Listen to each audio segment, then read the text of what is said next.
O sacerdócio de Cristo é eterno. Sendo assim, se houvesse uma maneira de alcançar a perfeição por intermédio do sacerdócio levítico, considerando que durante sua vigência a lei foi entregue ao povo, por qual razão haveria ainda necessidade de se levantar outro sacerdote, conforme a origem de Melquisedeque e não de Arão?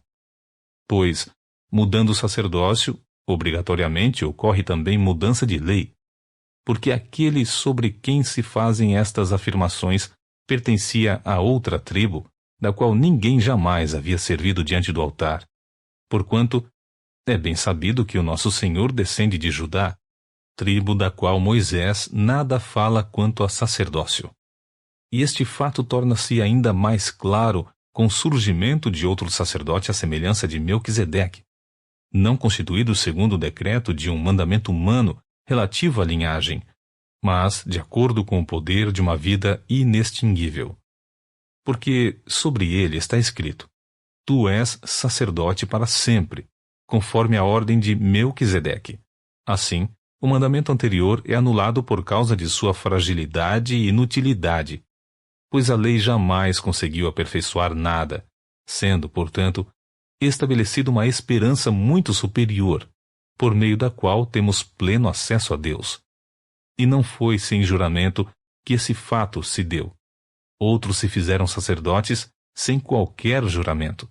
No entanto, ele se tornou sacerdote com juramento, no momento em que Deus declarou: O Senhor jurou e não se arrependerá. Tu és sacerdote para sempre. Jesus transformou-se, por essa razão, na garantia de uma aliança superior.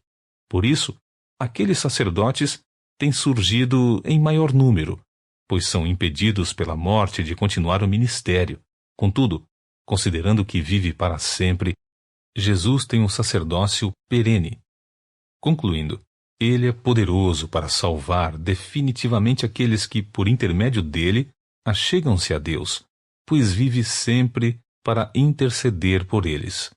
Certamente estávamos necessitados de um sacerdote como esse, santo, inculpável, puro, apartado dos pecadores, exaltado acima dos céus. Diferentemente dos outros sumos sacerdotes, ele não precisa oferecer sacrifícios dia após dia, que oferecem primeiro por seus próprios pecados, e somente depois pelos pecados do povo, porque no momento em que ofereceu a si mesmo, realizou esse sacrifício de uma vez por todas. Porquanto a lei designa sumos sacerdotes a homens que têm fraquezas, mas o juramento, que veio depois da lei, estabelece por toda a eternidade o Filho que foi aperfeiçoado.